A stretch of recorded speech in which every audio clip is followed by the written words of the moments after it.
We have beginning of day 3. Machines are all warming up. Nice frosty morning. Looks like it's going to be a nice day. Tomorrow's supposed to rain, so we're going to try to get as much progress on this pond today as we can.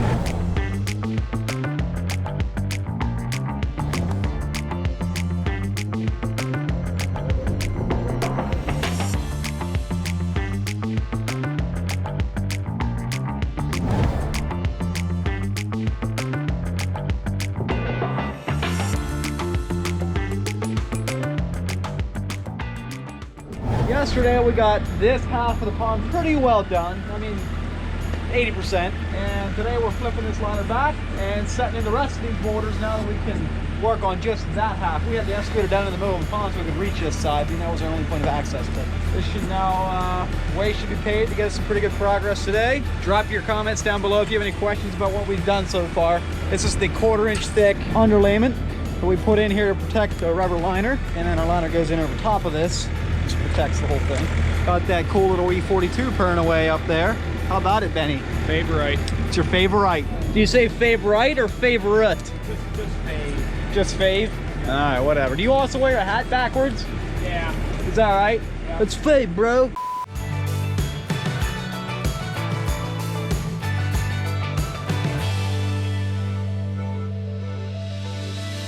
Tight, level. That's what we want.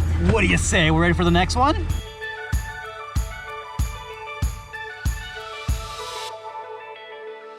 First step to successfully and quickly setting boulders is doing a good strap job. This is an example of what you're gonna fight. If you strap your boulders up like this, you're gonna have a problem. You basically want to strap that thing up so it's setting in the sling as you want it to go down. This way, it's all crooked. If I try to set it down, it's gonna want to rock to the sides. You're just gonna fight it. Let me just show you. This one's small enough that I'm not gonna restrap it. I'm just gonna manhandle it. But if it was a bigger boulder, we'd have to restrap it. All right, let's go. Come right in against this one. I'm gonna make it slide on the back end and come forward. So actually, it works pretty good. Could have been worse. So it's pretty loosey, pretty squirrely. I'll set another boulder right in here so it just locks it in place and it can't go anywhere. One of the things about setting rocks in a pond is I like to set things in so it doesn't look like a row, a wall of rock. I like irregular edges, you know, tight gaps between the next neighboring rock. You know, so you got this jutting in, creates a kind of like a cove area. This thing juts out, and it's recessed back in. I do my best to try to make sure it doesn't look like a rock wall, for lack of better words.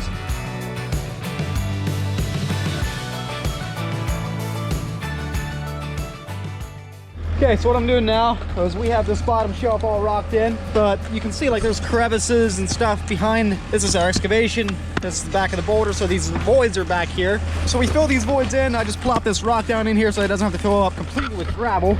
Now we take this bagged gravel and just fill in all those crevices until you can't see it anymore. I'll get some more here.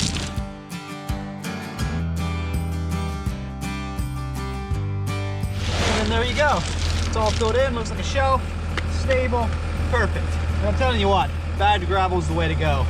No shoveling gravel up in the driveway into 5-gallon buckets and pumping it back here. Bag it up, put it on a skid and stretch wrap it up, bring it right into the edge of the pond, and boom, way less labor.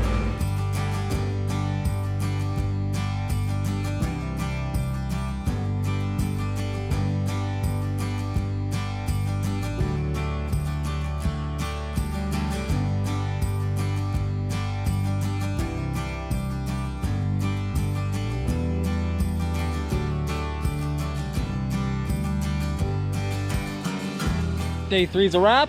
I am feeling much better about progress today. Check this out.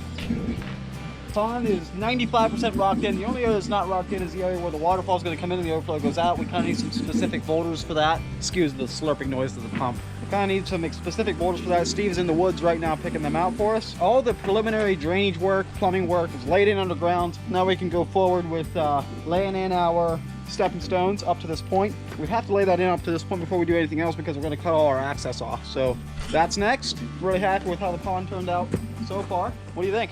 We will see you in the AM. What's happening, folks? This is the beginning of day 4. Time to get some progress shots with the drone. and hoping we can make good progress today. There's snow and rain in the forecast. Ben is off hunting, of all things. Oh my goodness, I would never go hunting. Just kidding, I go hunting. The real truth is I'm just really jealous. But we're up here trying to, so we're up here with 2 guys instead of 3 like we normally were. And gonna try to make the best progress we can. Hopefully get it to the point where we don't have to depend on those pumps. Well, I don't want those pumps failing over the weekend, losing the prime or something. And if they do, I want our project to be ready to handle the water. It's kind of coming down in there. So this is what it looks like right now. From up above, you can see right there's the pond.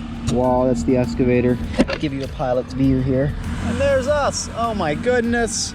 That looks a little awkward, giving you the pilot's view here. Hey, there you are. Look at that. Oh, it says we have an obstacle. Wonder who that would be. Gotta say, look how rock solid that thing is. Love my Mavic. I lost one of these one day. Some remote, lost, far off corner of the world. Let's not talk about that.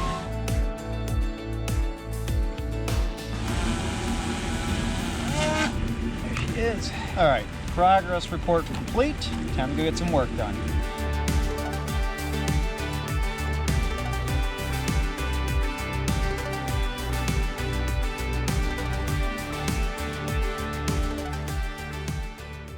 Okay, after some messing around and reading things with the laser and checking to see what we got here, it's a little bit complicated because we have this walkway coming around here, and I have that at 6 inches above water level.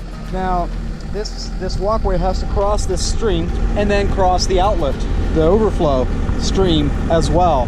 So it's a little bit challenging because if I made this waterfall down here into the pond, let's say you're 6-8 inches higher than the water level in there, that means you're 8-10 inches higher with your sidewalk out here, so you come up 8-10 inches, then you kind of go back down for your overflow side, which is water level, you know, 8-10 inches below what this would potentially be. And it was just, I didn't really like that idea. It would look a little bit funky, I thought. So luckily, I flipped this liner back, this pond liner right here, flipped it back, and it reached all the way back to here. So I have enough of pond liner to actually make this where I'm standing right now, which is technically the first shelf of the stream, the same height as the water level in the pond. So this water level in this whole area that we excavated out here is actually a couple inches deep with pond level, not like it. So there'll be very little waterfall going from this stream bed into the pond. I'm going to do a little bit of a ripple with boulders, but it's not like it's going to be 8 inches higher. The technical reason for that is because normally when we build where you put the waterfall into the pond, the stream liner overlaps the pond liner, and the water flows from the stream bed into the pond, and it can't go back up, it's overlapped, so that makes your watertight seal. Well, I have enough liner that I can reach back in this entire stream bed, the first shelf, without needing to do an overlap. So I'm going to use the pond liner. This will be the same level as the water level. This is getting long. I hope it's not boring for you. I'm just trying to explain what the different things are that we had to consider and why I made the decision I did. So it's actually going to look really cool. So the final, I'll just tell you what the final thing is going to be. This walkway is never going to change level, height. This is going to be pond level. The overflow is going to be pond level. Walkway is going to come across here completely flat. This is going to cause a little bit of a ripple right here, just rippling into the pond, but not necessarily a waterfall. And the first real waterfall is going to be right here on this wall. So that walkway will come right in front of that waterfall, step across the overflow, and on over into there. So that's the plan. That's what we're shooting for. I'm going to flip this pond liner back, and we're going to get started on building in this first stream bed section. It's starting to rain. We'll see how far we can get.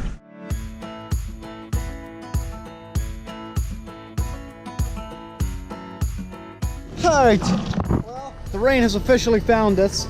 We got that sidewalk laid in, lights are in the pond, 90% done graveling and detail work in the pond, and I just started setting in kind of these framing rocks for this little bit of a ripple that I'm making here. So water level is about right here, and this is the bottom end of our stream. I'm going to choke that off yet with a little bit of a rock behind here. So we're going to have water in the stream, first level of the stream here, about 2 inches or so above water level in the pond. So it'll create a real nice cool ripple right here. Not necessarily a waterfall. We'll see how it turns out. But we're going to go start eating our lunch, see what the weather looks like, and when we may potentially just hang it up and come back when it's drier. because we can't do any foaming in this weather, and right now we need to be able to do a really good foaming job. So